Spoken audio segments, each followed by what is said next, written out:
Is it about that time? Is it about time? So let's see. So there was a homework assignment, right? So let's remember what the assignment was.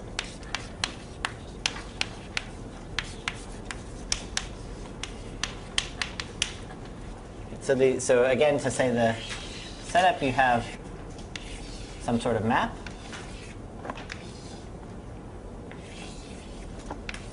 Of countries. And you wanted to count the number of 3 colors.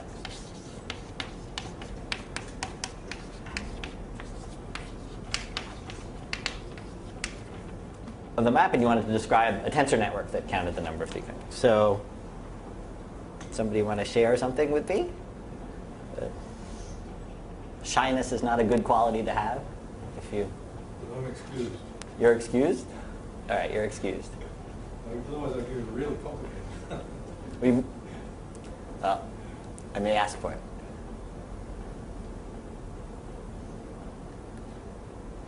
Should I just leave for a couple minutes and come back? Is that what I should do? I don't think make it up. I don't know. Give us a hint. 3. Okay, yeah. Okay, so you want. Okay, so yeah. So let's try to give a few hints, right? So 3 colorings. Chances are you wouldn't need k any bigger than 3, right? So I'll assert that as a fact that k equals 3 should do you. Though there is another way to do it where you can put k to be 6, I think. I'll show you that one too. Okay, so remember what the deal was with the first case, right? The first one was there was something about the tensors are encoding some local rule, right? That's what they can be used to do, right? So as soon as you can describe, or the setup would be try to describe a 3 coloring by making local checks. If you can make local checks, and if all the checks succeed, then it's a 3 coloring, and if any of the checks don't succeed, it's not a 3 coloring. That's a good way to design a tensor network for this. Because that way you could encode each of those checks somehow in an actual tensor. So, all right, you don't need to have thought about this problem up until this very minute, right? So how do you check locally, in words, a map about whether it's 3 colored or not? What do you do? Every region checks its neighbors. Okay, so one way would be each of the regions, right, has a color associated to it, and then it wants to check that any of its neighbors don't have the same color. Right? Okay, so that's one way. Can somebody describe another way?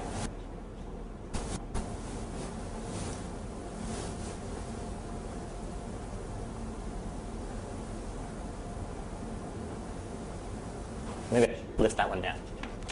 Right? Each region checks neighbors.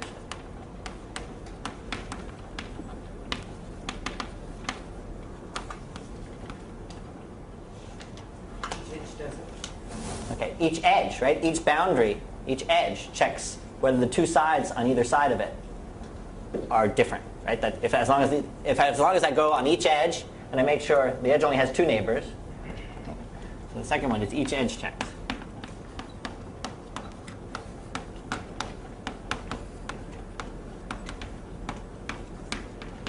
There's a third one.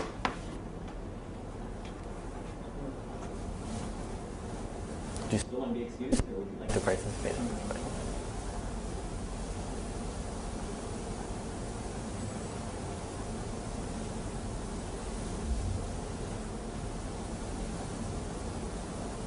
you each multiple point check all around. Right. So it just occurred to me maybe that's not quite sufficient, but let's see. So if you take each vertex where things meet, you could check around to make sure that things locally don't change, right? So you could sort of each vertex. So the question is,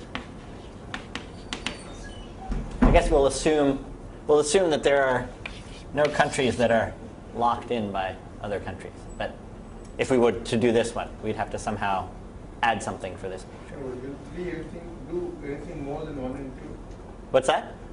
Will 3 do anything more than 1 and 2? None of them will do anything more than, so each of these by themselves are fine. right? Each of these checks, just as a single check, will count 3 colorings. This one, if you just make the regional check, that's fine. If you just make the edge check, that's fine. And if you just make the vertex check, that's fine as long as you don't have pictures like this. If you have pictures like this, you're going to have to create artificially an extra vertex. OK, but so let's now design the tensor network for, I don't know, maybe all of them, maybe one of them, I don't know. So let's try to figure out what would happen for, see how we would do it for each region check. Right? So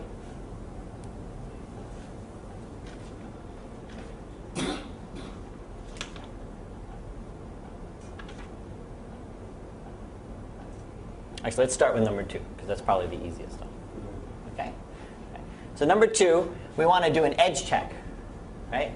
So what can we do? So remember, we said the tensor should sit at the local place where we're doing the check. So let's create a graph out of this picture by putting a node on each of the edges.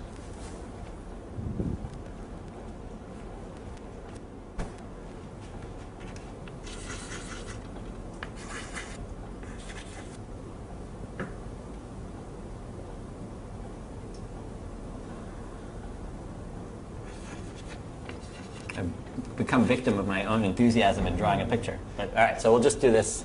We'll do this amount. Right? So locally, right, we want to check, right, whether on each side something happens. So what would make sense is to have a tensor where the edges coming out of the tensor would be labeled by the color of the country that was in them. Right? That's what we would label. But to do that, we want some sort of consistency, right? And what's the consistency that we would like? Is we want to make sure that whatever we're saying is the coloring of this region when we're talking about this node, we want to say it's the same as the coloring of this region, that node. Right? And so what does that tell us? It tells us that we should plop a second node, right, in the middle of every state or country or whatever we're calling it. What color did I use? I just used blue, so pink.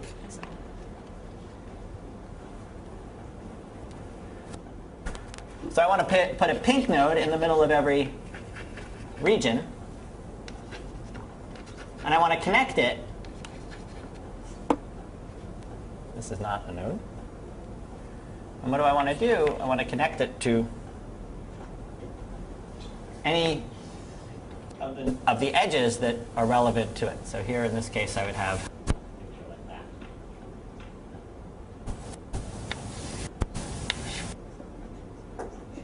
And I guess there should be some more edges out here, but I won't draw them. Okay. And now let me tell you, so now let's figure out what so I think we now have basically the structure pretty much OK. Now the blue nodes, right, they all have exactly 2 edges coming out of them. And so let's understand the prescription, right? The prescription is we're going to be if this one was labeled by red and this one was labeled by green, this region, right? Then we would any edge that sits inside that region, we think of that as having on it the color associated to it. So the colors are 0. Let's call the colors 1, 2, and 3. Right? So the blue is checking for what? It's checking to make sure what happens. The 2 are distinct, right? So the blue should be 0. It should fail, right? It fails to be a map if the 2 edges are the 2 neighboring regions are the same, right? So if I equals j and 1 otherwise, which means different. See? I know. OK, that's good. Now what does the pink have to do? Well, the pink has to ensure that you're not cheating, right? The pink has to ensure that, yeah, you don't tell this guy that you labeled the map something and this guy that you labeled the same piece of the map the other thing. So the pink is a and the pink, whereas the blue is a 2-noded tensor, the pink can have any number of nodes depending on how many edges are out to its side. But we want to define it to be 1. Let's see, I1, I2, I3, I4, I5, etc. If, well, we want to make sure it's labeled consistently, which means all the i's are the same. And 0 otherwise.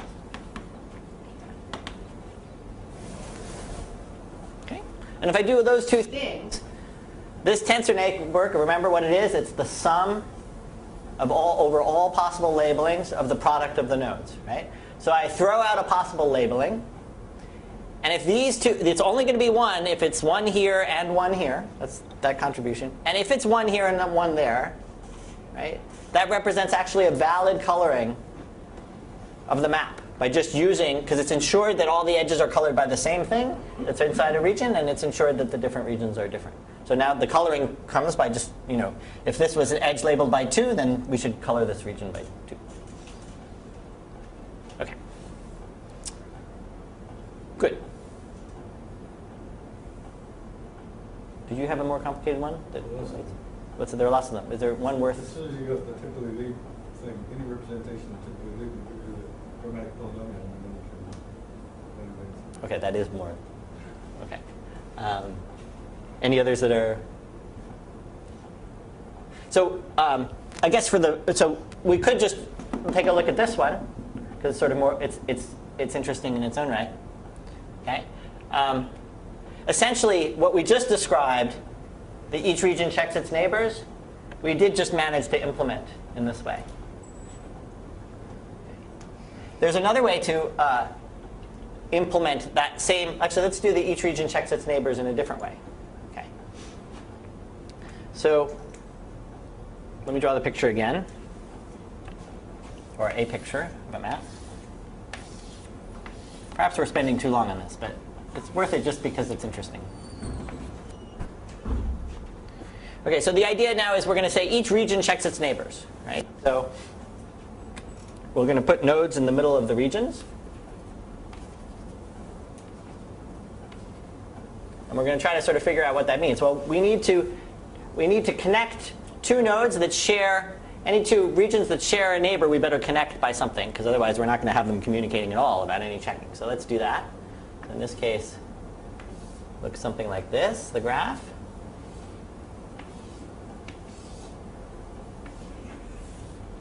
I think I've got everything in that picture. Of course, it was dumb of me to use edges at the same as the boundaries of the actual thing, and somebody should have spoken up, but nobody did.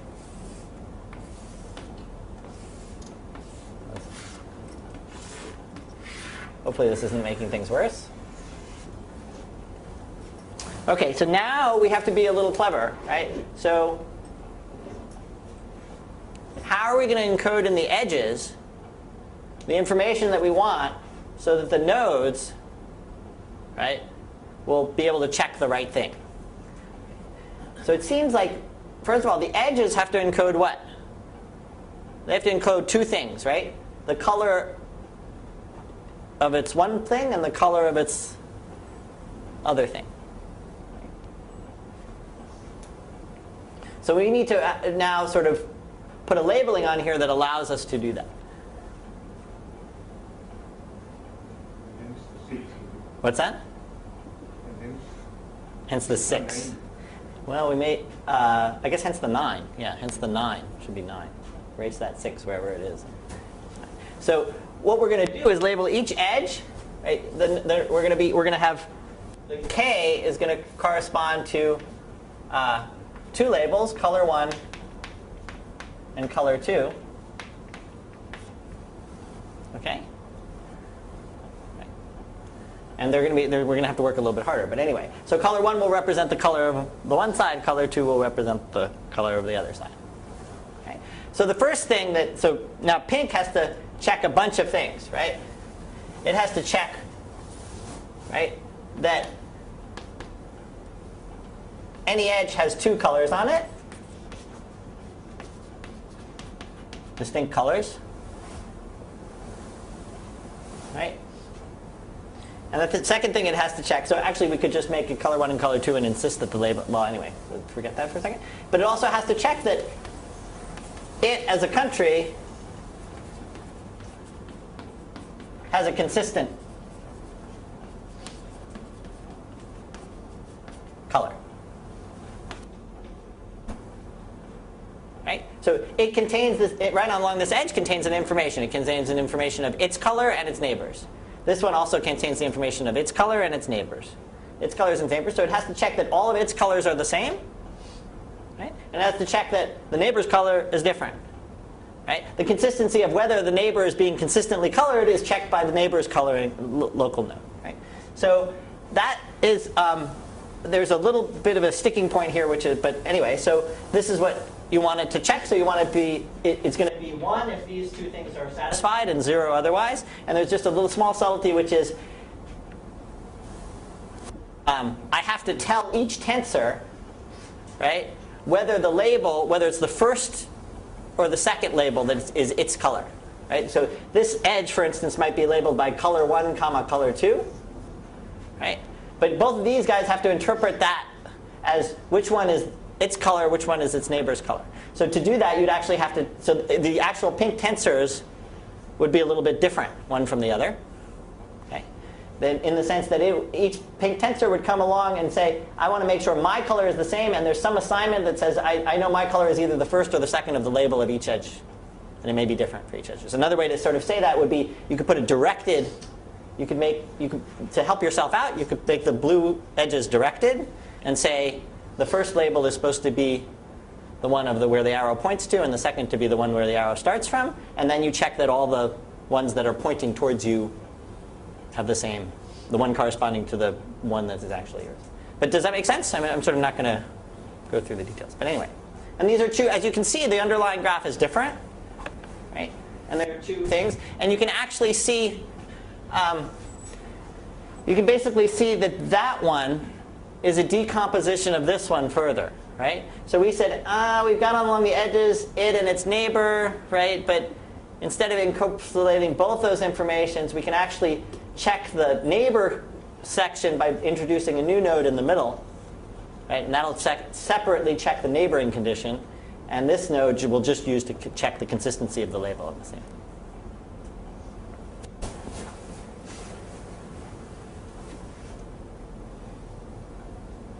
Okay. Good. All right. So end of that story.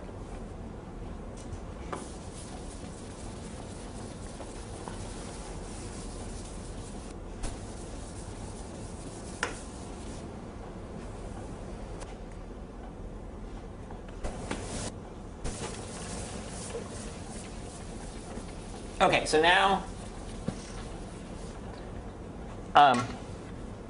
we're going to take a break from tensor networks and start talking about planar algebras. And we'll sort of see why, maybe we'll see why tensor networks, I tried to do tensor networks first.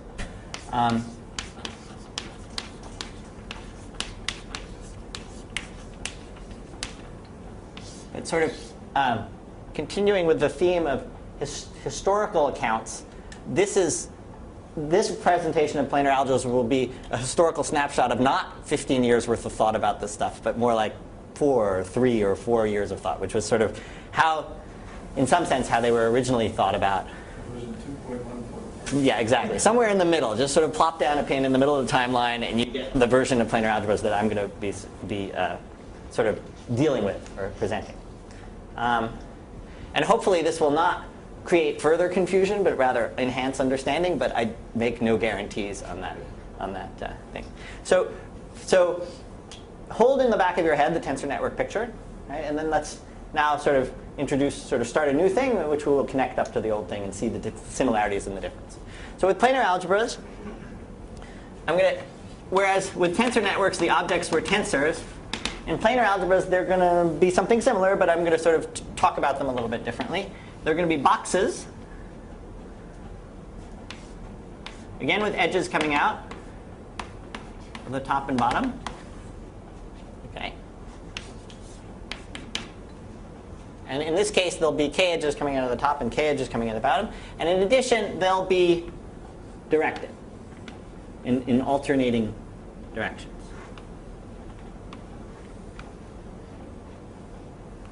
Okay. And the boxes will always sort of, in addition to the boxes, we'll have distinguished a top from a bottom. Okay, so they'll have a, which will I guess be that there's only two choices of them. They could, well, all right, we'll somehow indicate the top and the top by, I guess the equivalent of what would be in Vaughn's language putting a $sign, in previous languages putting a star, and I guess for the moment, let me just sort of single out the top left corner by shading in a little bit of the corner. It's all the same. So again, how does this differ? So I could imagine just sort of shrinking that box up into a point and thinking of strings coming out of it, and then it looks a lot like the old tensors. But how is it different? Well, first of all, they're all of even degree.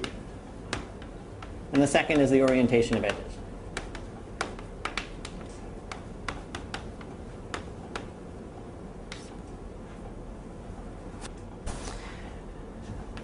I have a label set, the disjoint union of labels, and I guess for the, well, all right, there's a disjoint union of labels, one for each integer I greater than or equal to 1. That's another piece of stuff that comes with it. And I have this notion of, so I have that, and I have a notion of tangles. And so for me, I'm not going to be, or the version of tangles already have this isotopy thing into it. And so tangles are going to be, just in the same way we were making networks out of tensors, we were combining tensors together, this is going to be the same picture. So it's going to be a set of boxes. Tangles are sort of ways of connecting up boxes to make new pictures, right, in such a way that the orientations match. And so maybe I should, it's not, for me at least, it's not so easy to off the cuff make sure I've thrown in enough lines to get the orientations to match. So let's try to do that.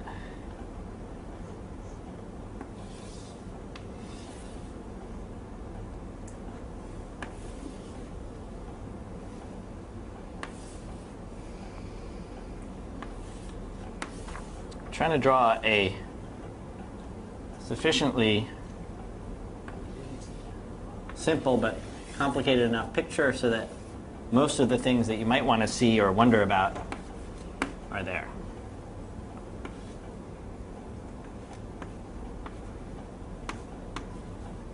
So let's see if, hopefully if I've drawn this correctly, the orientations all work out.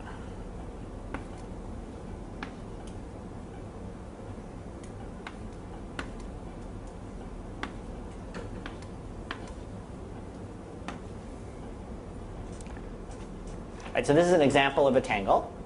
And what are its elements? A 3-box. A is, so I should say, suddenly there is a label that appeared inside the boxes. So A is going to be an element of this labeling set L3, part of L. So C and B will be an element of the labeling set indexed by 2. And so the 3 and the 2 index sort of describes which the size of the boxes. So I guess I should say that this is going to be called a K-box.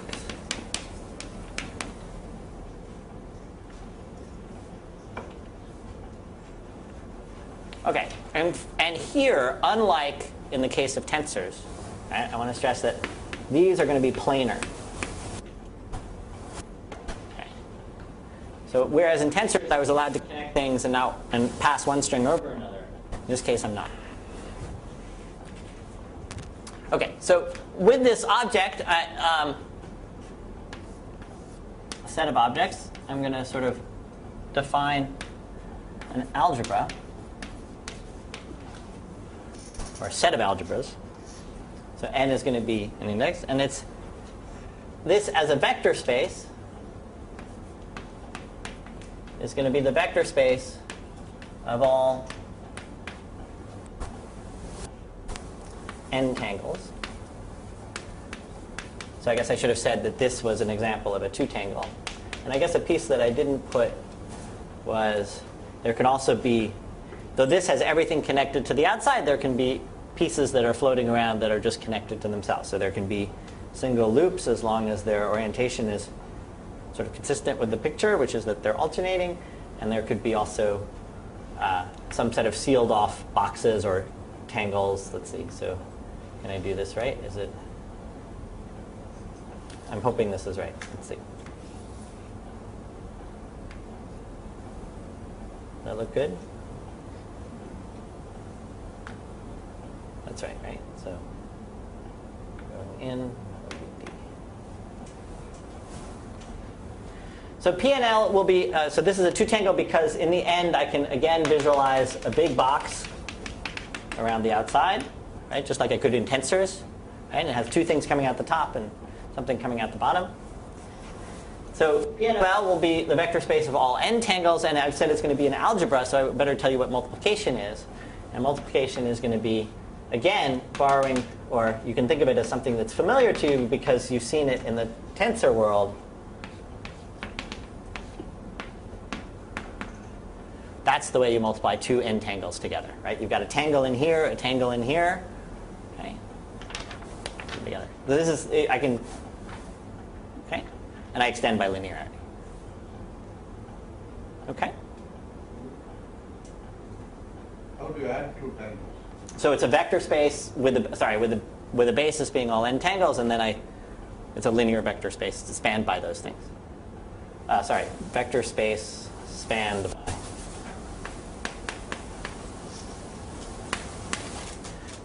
They're considered up to isotopy. And they're considered up to isotopy.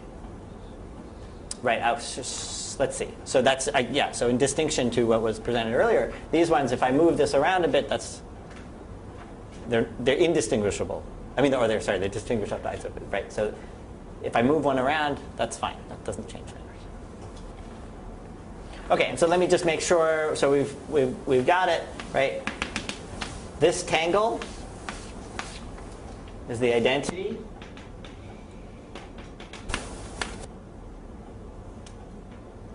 Right, for the multiplication. That seems pretty clear, right? You just stick it on the bottom. Okay, and I want to, okay, so then I want to, so I should say that this is an abstract object. It's huge, right? It's sort of, there's nothing small about it.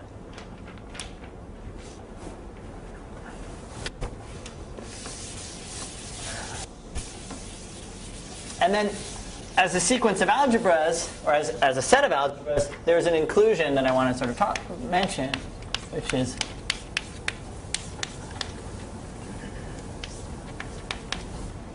okay, and that inclusion is the following, probably not too surprising for you.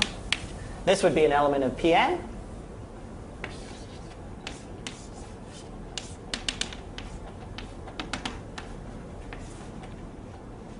Add one more string to the right, straight down. That's an element of Pn plus 1. Okay. So I now have, I have a set of, abstractly defined algebras. There's a multiplication on it, right? And I can include one in the next. Okay. I'd like these to have some sort of notion of star. So I want to define an involution.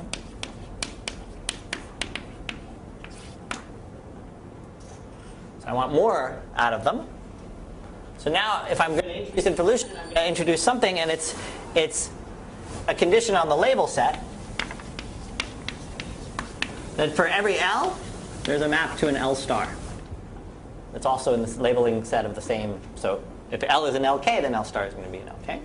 And now I want to extend that to, I want to extend that to defining an involution over the whole algebra. And so to do that, I should tell you how to involute a tangle.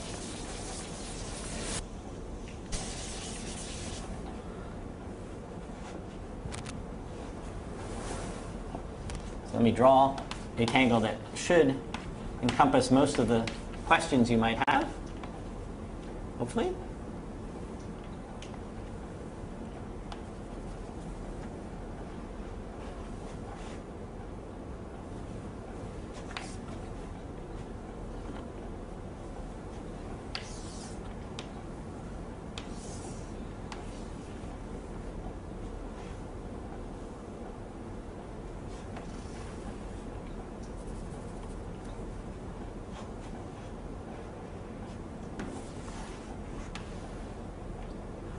So here's a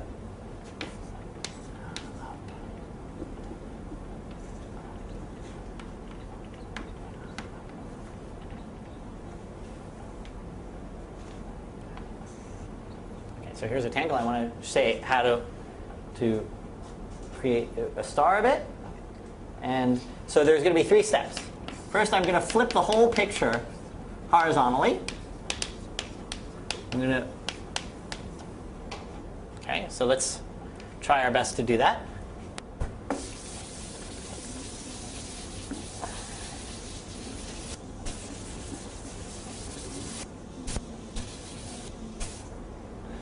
I'll pick this picture up and flip it. Right? So let's just try to get the pieces right. This is the box that was formerly labeled by A, the box that was formerly labeled by B, right? And then what's at the bottom now has to be at the top. So this one is connected around the side. Am I going to get myself in trouble here? To that one. This one is connected to that one. Let's see how I'm doing here. That connection is to the bottom here. Which one? The one I just drew? Let's see. This one corresponds to that, right? That's okay. This comes up top and connects. So there's one coming up here and coming down here. And then these two top ones put to the bottom. So it looks like this. Okay, so all I've done is taken this picture without the arrows, without the labels, anything. Flipped it over. And let me put in where, since I flipped it, let me put in where the little corner, the distinguished corner ended up being.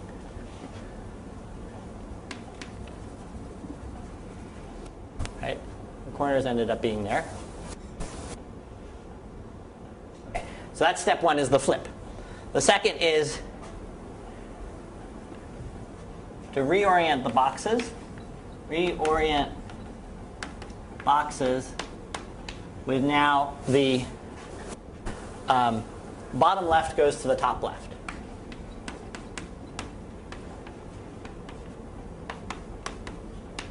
So you get yourself so that you think of this as the bottom left, which is fine here. And in this case, bottom left. And this was an advantage of the next version. Is that you don't think of it as being the interval. It's just the interval. So, okay, but dollar signs are really associated with intervals.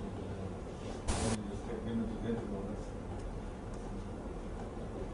so yeah, so there's definitely There's been there's been progress. But if we continue with this version, then you see it as the bottom left and you change it to the top left. So in this case, that means changing it to up here. Okay, and in this case, it means if we think of it as the bottom left, we have to turn our head this way, and so top left ends up going up here. Okay, and then the third step is to and I should also say reverse orientation of the strings. So I actually didn't of each string. So I actually didn't draw the strings in here, but if you let's just take this one for instance, right? That one came from this one and it was heading into the box. So if I originally did it, I would have had the orientation being into the box. Now the prescription is to turn it facing the other way. And it turns out that this sort of gets everything going the way you want it to go. So you reverse all the orientations. Okay, and the last thing is replace every label. Label L by L star. So in this case, A would be replaced by A star sitting this way. And because the top left ends up over here, I end up drawing B star this way. Okay, so you can sort of see that depending on the orientation of the thing, things, sort of, this is maybe a way to sort of, I picked this picture in a sense because somehow you see what happens depending on things lying on their side or that. Okay, anyway, this is just an involution, and for basic picture, if you follow this prescription just for something labeled this way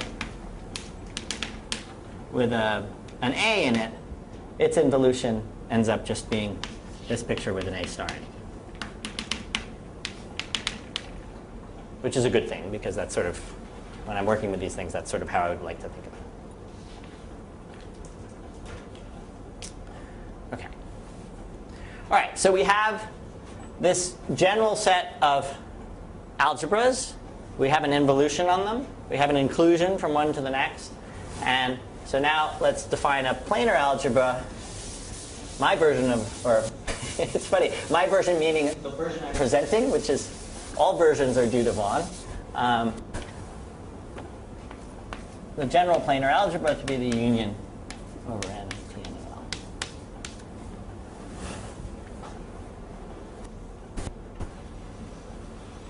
Okay, so this is a giant structure which I think probably the best description of when you wanted to clean it up and present it as sort of concisely and globally as possible would be in terms of operads, I would think, in some way. But this is a general structure, very big. And what we want is sort of concrete sort of images of this kind of, that sort of have this structure in a sort of much more concrete way. And what I'm now going to give you is I guess, really a sort of a description of planar algebras, the ones that we're interested in, coming from generators and relations.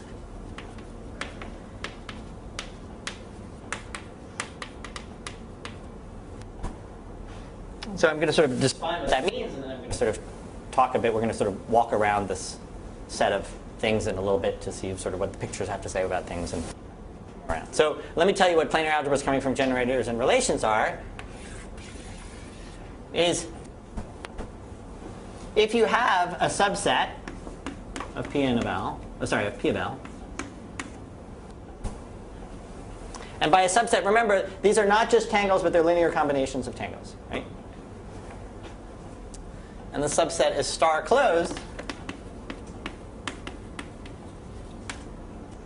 We can think of this big thing, P of L, and then mod it out by basically anything induced by a relation. So let me just try to describe what that means. And so we can describe P of L, and we can mod out. And,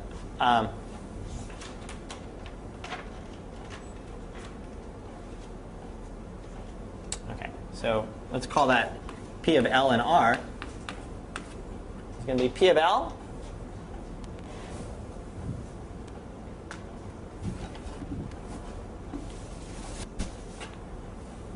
And then I want to tell you what you need to mod out by. And you want to mod out by all all tangles, I guess, or linear combinations of tangles. The span of all tangles and linear combination of tangles that contain an element of R in them.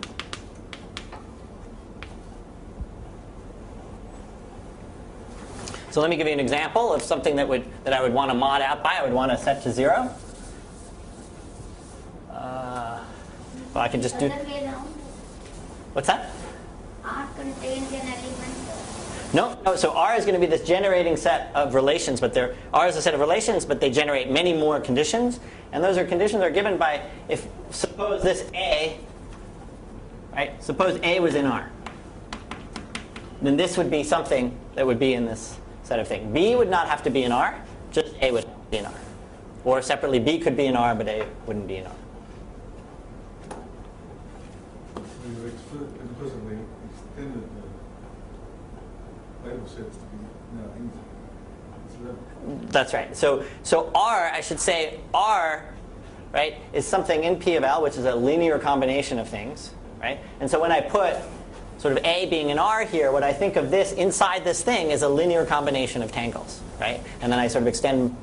So there's some intimidation that I should do so that I don't have to actually say what exactly I mean, because I sort of wouldn't probably get it exactly right. But you want to sort of make the linearity pull out, and I don't think there's much to be said. But does that make sense? So that if R was a linear combination of two tangles in here, right, then this big picture would be a linear combination of the one with the first thing put in there and the other with the second thing put in there.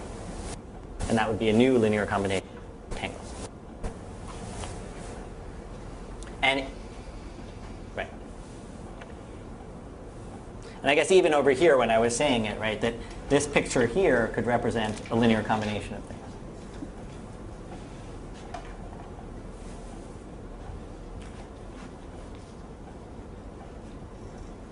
Okay, so PLR is going to be PL mod this stuff, and then PNLR is going to be the set of tangles that are remaining there, the set of tangles that are N tangles and that are the algebras.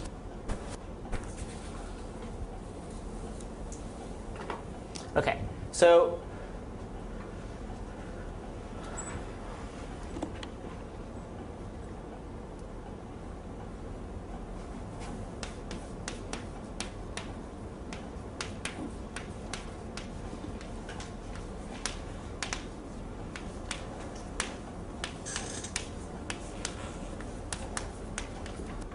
So if for some reason Vaughn hadn't fortunately been here for this whole thing to present building things up to planar algebras from subfactors, what I've talked about hasn't mentioned the word subfactor at all, right? But it turns out that the reason I'm sort of working from the back end, right? But the reason that these things then become, or one of the main reasons for them to become incredible importance and interest is that under certain extra conditions, this becomes the finite dimensional data that Vaughn's been talking about describing subfactors. Right? So let me tell you what those extra conditions are, because those are the kinds of so I guess what I want to say with some extra conditions,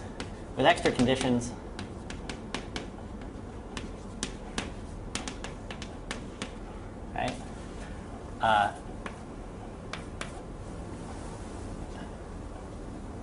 PLR is guaranteed to come from a subfactor.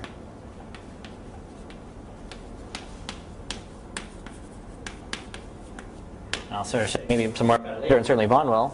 But let me just sort of list sort of put together these conditions. All right, so the first one is that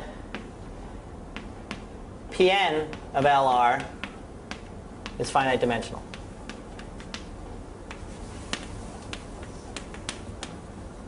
Okay, and that corresponds to, so Pn of LR is going to correspond within subfactors as a post view or p view of the relative commuton n prime intersect mn for finite index subfactor.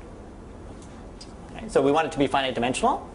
That's one thing. So a priori, right, with no, if I just if R was just the empty set, I'd have a planar algebra that's huge, and certainly it's not finite. None of the,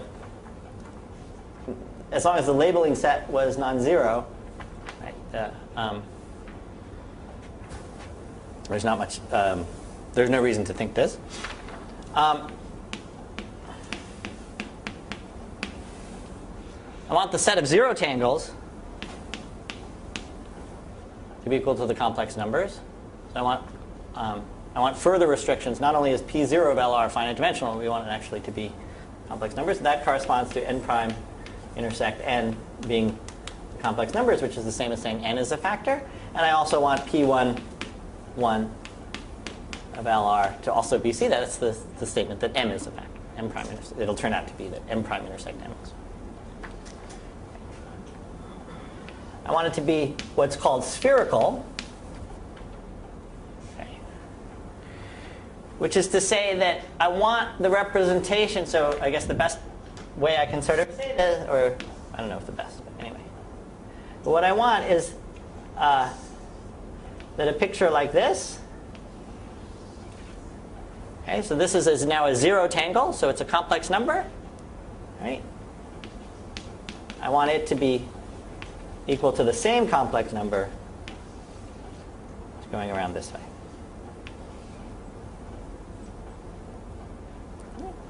And then the final thing, which is an important one, so do not run out of room,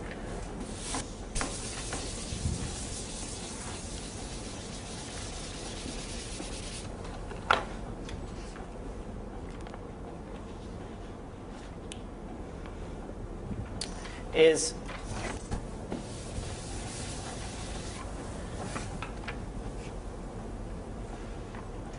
well, is that the trace is positive definite. So I haven't said what the trace is. I will in a minute, but here's one way to say what it means in pictures.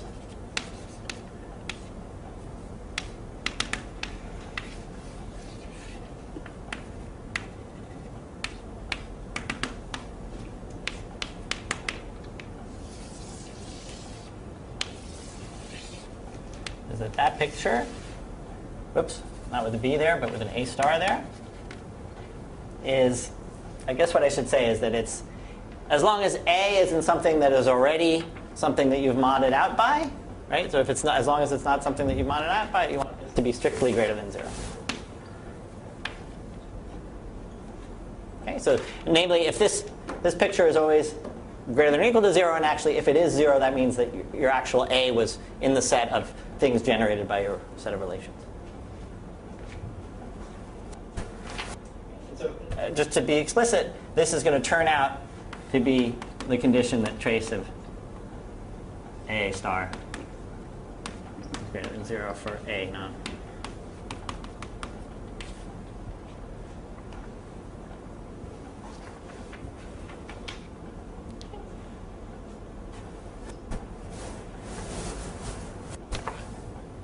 Okay, and so these are the added conditions. And what we're going to embark upon in a minute is trying to come up with sets of relations that create this, or we're sort of going to examine a class of relations that create these conditions. But again, if a planar algebra with these conditions, if you have a hold of one of them, that represents these finite dimensional data that Vaughn has been talking about from a subfactor. So there is a subfactor whose relative commutance is that.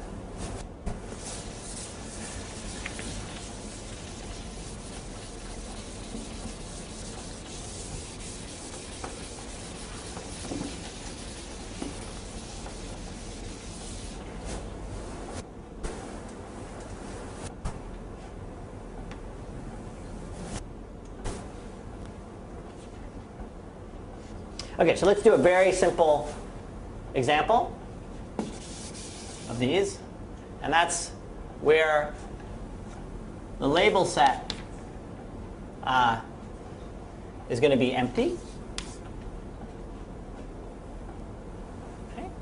So let's try to figure out what pictures look like where the label set is empty. Okay, so this is the temporally Lieb algebra. This is going to turn out to be the temporally Lieb algebra.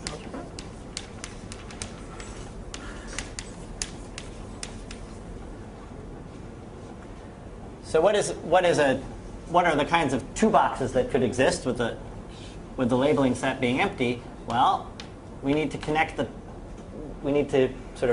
are two things coming out the top and two things coming out the bottom, and there are really only two possible pictures. There's that picture, and there's that picture.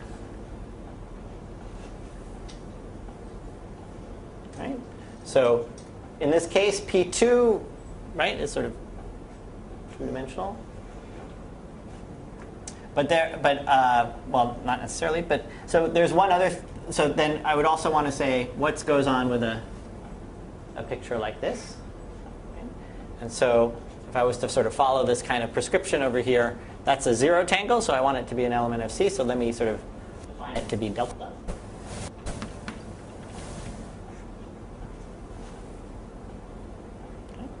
And so this now is a full description of a finite dimensional algebra. I can do things like multiply pictures together, right? So let's say this picture multiplied by that one. Let's try to figure out what that would be. That's equal to this picture. But this is going to be some delta, right? So I can erase it and replace it by delta. So it's going to be delta times this picture. That make sense? It's just given by this stuff. Okay, so a quick look at this would tell you that, and if I make sure that the orientation of the, I should have said this is delta with some orientation on it, but if I make both orientations equal to the same delta, then I've quickly managed to satisfy these three conditions. But the fourth one, not so easy. Trace being positive definite, and there's sort of some nice results about it's only certain deltas work, right? But that's right? Certain deltas delta needs to be, first of all, positive, but then it's a special condition for have delta to create a positive definite setup over here. Otherwise, you can sort of create funny linear combinations of tangles that are actually, this value is actually 0, and you end up with, or negative 0, right? And it collapses everything to nothing. Well, as you define the only values for which it's positive are greater or equal to 2. But not all, right? Or Any all. value, yeah. Any value greater than 2. Okay.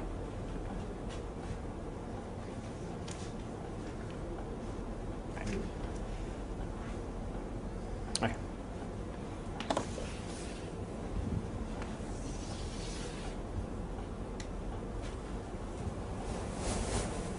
And I guess it's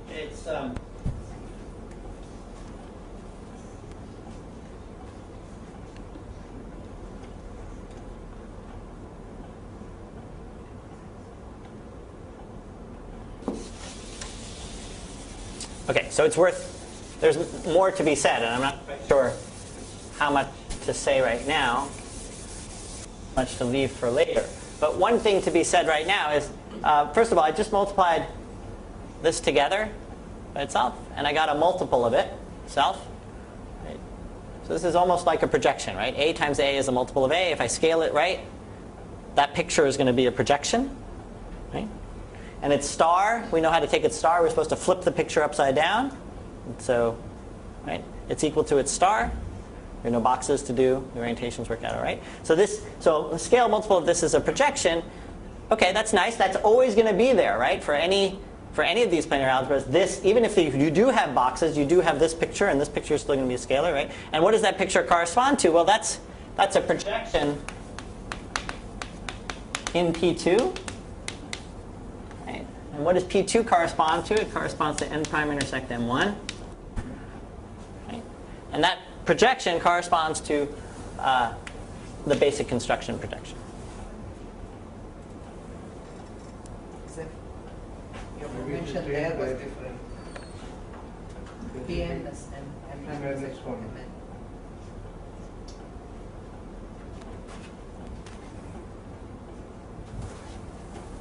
Okay, sorry. N minus 1. Is that what now we're okay, right? Okay, yeah, sorry. The first one is n, the second one is m, third one is, sorry. So m minus 1 is going to be n, and m0 is going to be m. Now we're okay.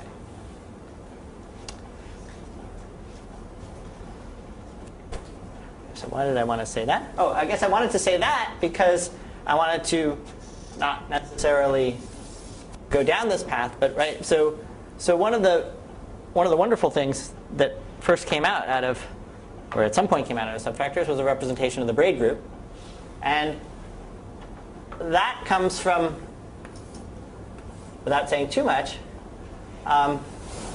if I have this picture, so I notice that if I take this and I take that, if I multiply these three things together, this, that, and this,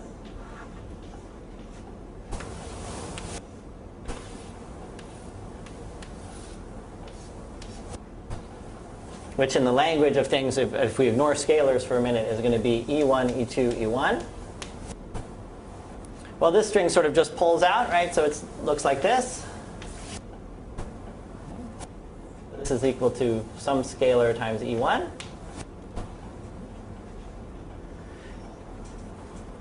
So as far as the version I know, so actually, do you want to just tell the story about how you had these relations and how it led to, from a historical conflict, you should. Oh, you haven't said anything wrong.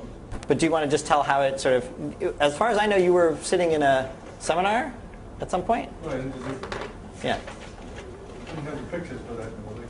Right. So Vaughn was sitting around with these relations involving the e's. And can you please tell the story? Because I'm going to be just checking with you. So, I mean, the interesting thing is probably that, so someone said the Braid Group, you know, it looks a bit like a Braid Group relations. And one time I remember someone actually, this guy, a graduate student in Geneva, actually explained the Braid Group to me afterwards. But several other people have claimed to have also explained to me that this was the braid group, and it's possibly quite true, but you're only receptive to certain well-defined moments. And so the one that actually got through to my brain was this particular person told me that there was a relationship with the braid group. So, Well, I mean, all it was, it looks a bit like a braid group. right.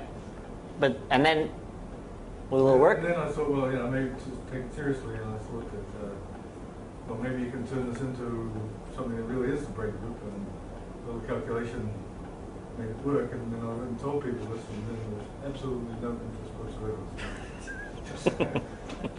That's the other thing. We have to. I showed this to everyone who knew anything about braids.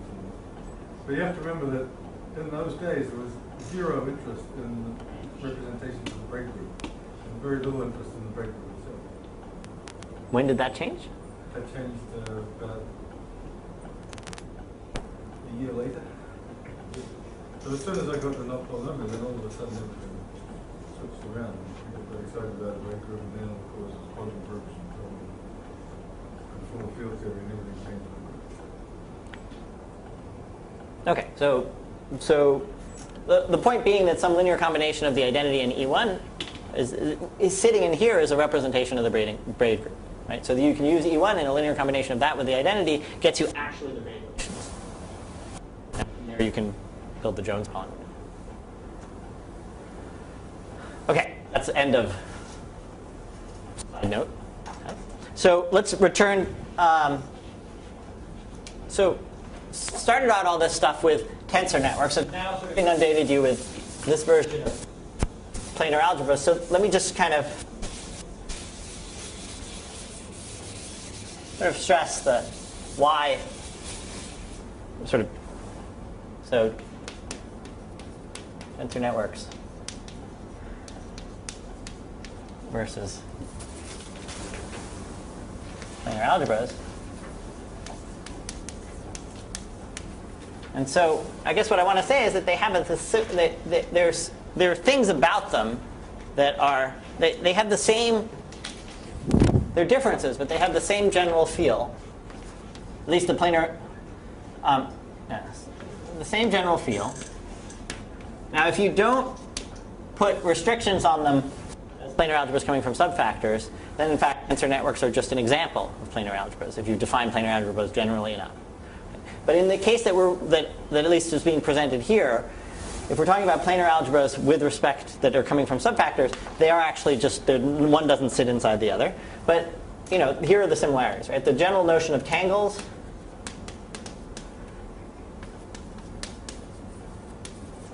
is really the same, and it's sort of helpful. Composition, right? In the tensor networks framework, we have this idea of tensors as linear maps, as maps. That's the same is true here in tangles. You can think of them as maps. And things like the trace or tracial structure and inner product are the same. Those are the same field. So you can really you can talk about inner products on the zero. Once you have zero tangles, that defines inner products. So that if I have a picture like this, right? On the one hand, we can think of it as the trace of A times A star. On the other hand, we could sort of cut it here, right? And if you thought of these as tensors, we went through what this picture looks like, right? This is the inner product of A with A star. Right? I want that star on the first one. Don't I want what? No, there's no star. There's an A and an A star there. That seems to be just a spot in the blackboard. Okay, so those are sort of similar pieces, right? But, okay, let me stress that planar algebras, from the planar algebra point of view, right, they have some features that are more general, right? So first of all, they're abstractly defined, right? There's no clear way of evaluating zero tangle. Right? With tensor networks, it was very clear. We summed over. There's some finite sum. that involved summing over all the labels of the internal edges of things, right? So this is not clear in the presentation, right? It's sort of there's a set of generators and relations, or however else you want to think of it. And there's no notion of labels of edges.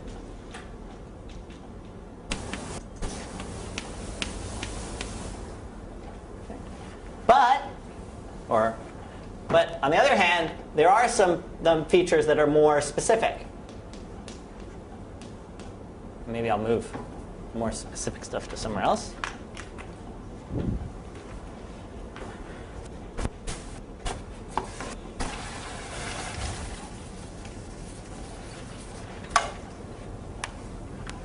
So planar algebras are more, in some sense,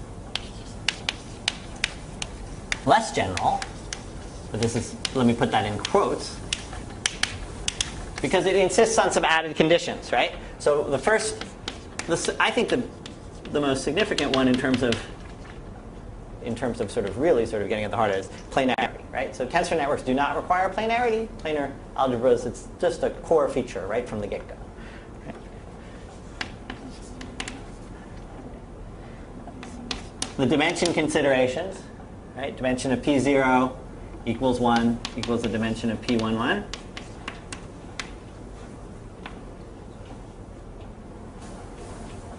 Right. That was not true in the case of tensors, right? You have the dimension associated to the number of labelings of the edges.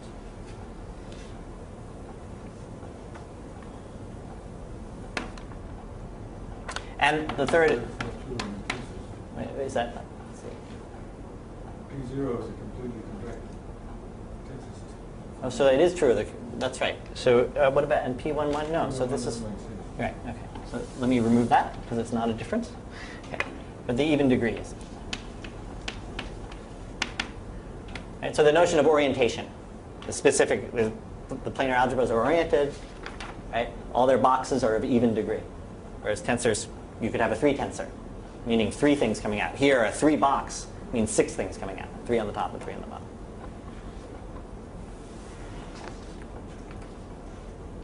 Okay, so just to have it here in some form, in some abbreviated form, let me just I've sort of alluded to it a bunch of times, but let me just sort of put it down.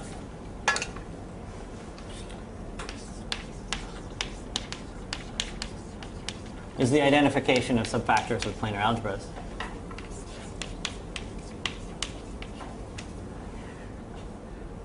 So you start with an inclusion of 2, 1 factors of finite index. And we've talked about, or Vaughn has talked about, the basic construction. I guess Masaki has talked about it too, which produces this chain.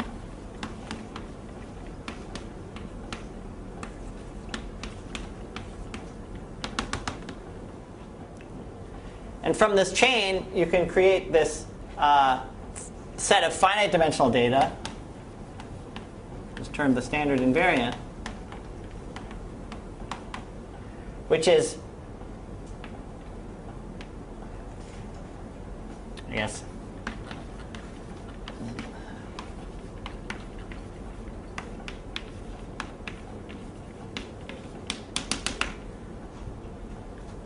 you get a row of finite dimensional data, but you get actually a whole box of inclusions of finite dimensional data.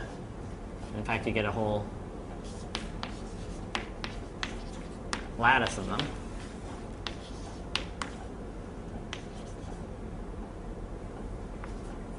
Victim of my own sloppy handwriting.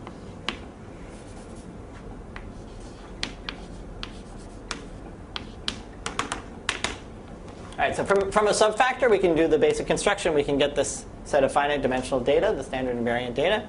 And that's exactly what's encoded in a subfactor. So, in a planar algebra. So there are actually more coming up this way, and this is a lattice of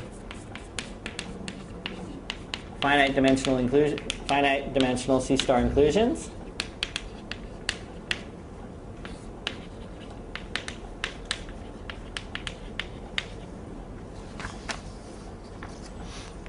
And that corresponds to the planar algebra setup in the sense that this will correspond to P0. Sorry, P0 will be here, P1 will be here, P2 will be here. And then I haven't said what it means, but I'll say in a second. This will be P11. This will be P12. And let me just tell you what I'm calling P1 comma something is going to be all the tangles whose leftmost string is straight. It's just the leftmost string is sort of separated from the rest of them. So P1, right? P1K is going to be the algebra sitting inside P0K that looks like tangles here, but a single strand. I should be a little bit careful with that box, but this is the leftmost strand is straight down. So this is clear. This is clearly a sub. Right? This is a subalgebra of things on all possible things on K strands. I multiply them just when I multiply two of them together, the leftmost strand stays the leftmost strand. This is a subalgebra, and that subalgebra corresponds to this data of the inclusion. Okay, so this is a remarkable. It's a remarkable thing, and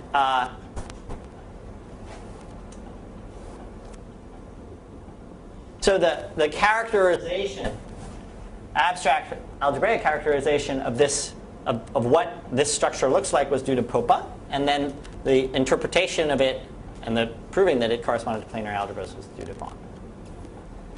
And so essentially, and I guess if I sort of stick to my consistency with what it is that in terms of, I guess in terms of both what was said earlier today and in sort of my philosophy and sort of in the things that I gravitate towards, was that this geometric view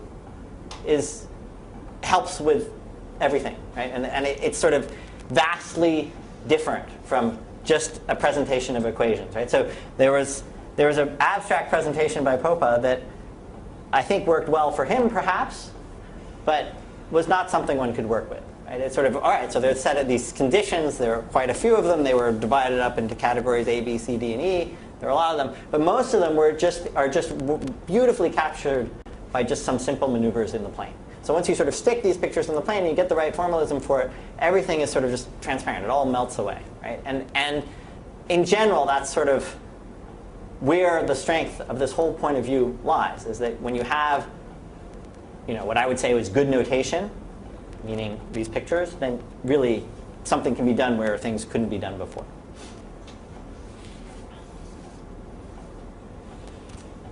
Okay.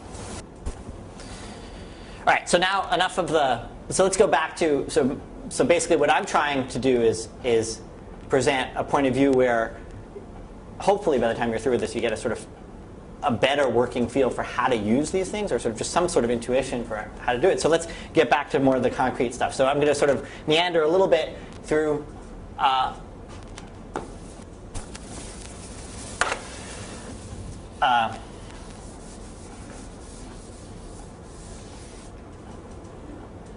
sort of working with planar algebras to constructing planar algebras. So constructing planar algebras corresponds to constructing subfactors, right? So there's a correspondence. And so what I'm going to sort of go through more carefully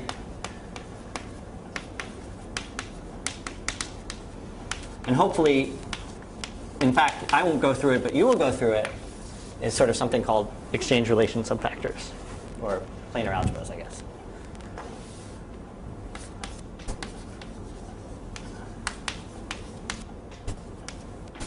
How are we doing on time? What's 10 more minutes? All right. Okay.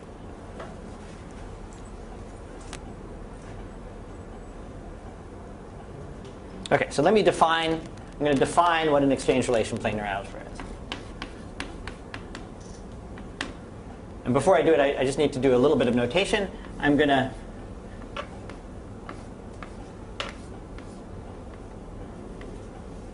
say that a box with a 1 in it is going to correspond to this tangle. And a box with an E in it is going to correspond to that tangle. Okay. And I'm going to also have the convention that if I write a letter with a bar on it,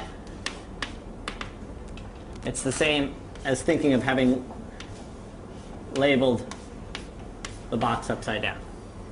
Okay, so I'm going to sort of stop shading the left-hand corner. If I put a bar on a letter and it's straight up, that means its shading is down here and it's labeled up.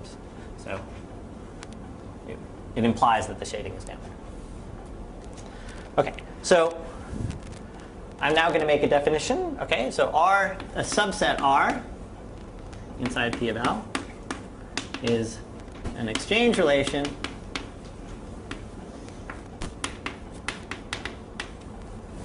if these sets of things are in it. If R contains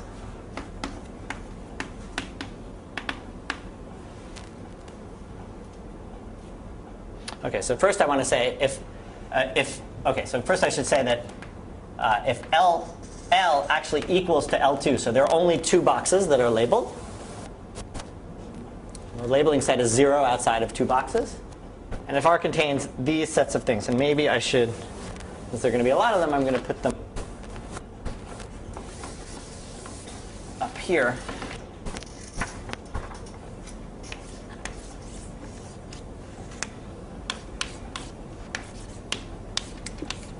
The first is going to be that essentially,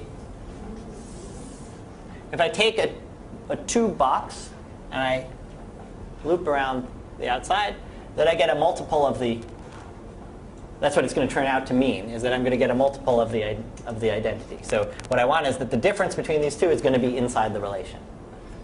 Okay. The second is going to be that if I loop it around the other way,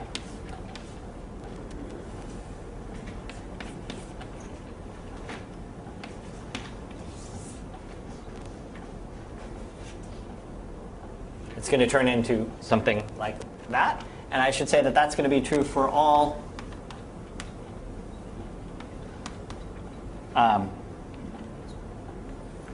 A in L2, but also in L2 bar. So these pictures plus the upside down version of these pictures.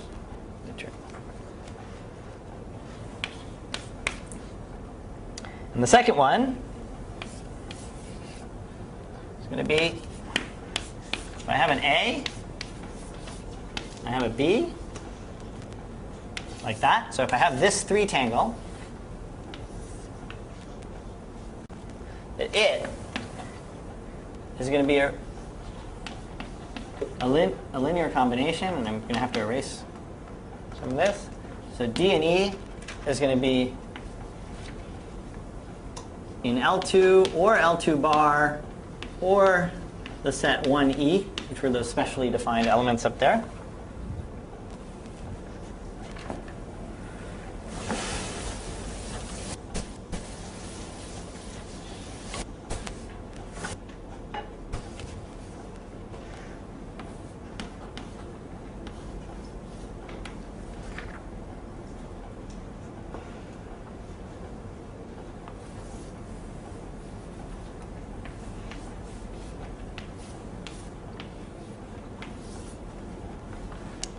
So it's going to be a linear combination of pictures like this.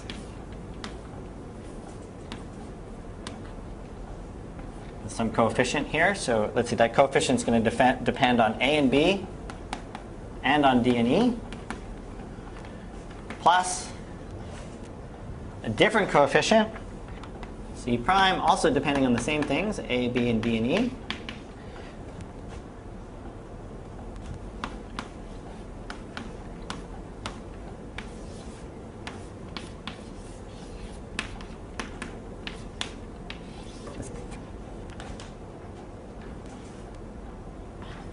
So this is a big, giant sum. So I shouldn't have put an equal sign. I should have put a minus sign, if technically speaking. Right? So it means to say Okay, so let's just make sure we've understood what this relation is, right? It's a linear combination of tangles. There's this distinguished tangle, 3 tangle here, which has an A for any choice of the label, A, and a choice of a label B. And it's going to be a linear combination of sets of pictures like this with all possible labels in it, plus pictures like this with all possible labels.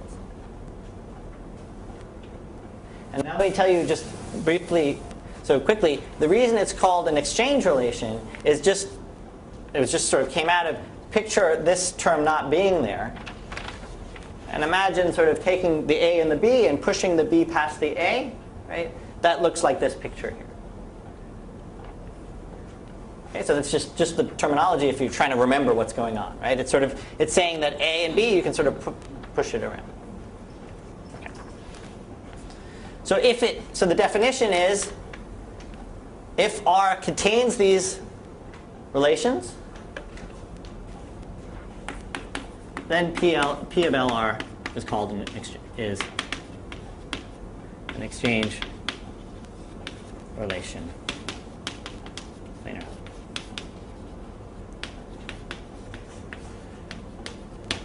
Okay, so next time. Oh wait, I do have a few more minutes. Yeah, I do have a few minutes. So this is perfect. I have a few more minutes, so I can state a theorem which then you guys can think about, because it has a very nice proof, and it was going to be something I was going to be standing around waiting for you to think about. And you'll get great satisfaction if you manage to.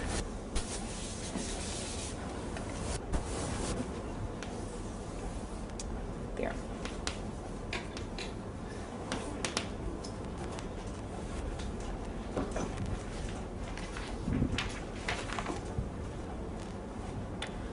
So for L equals L2, a finite set, and R an exchange relation,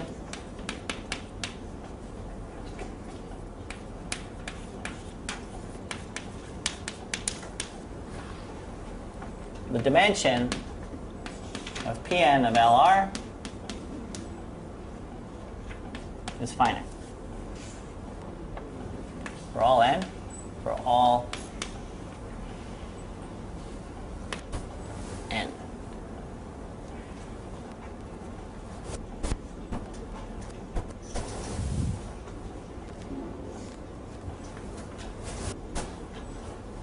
Okay, so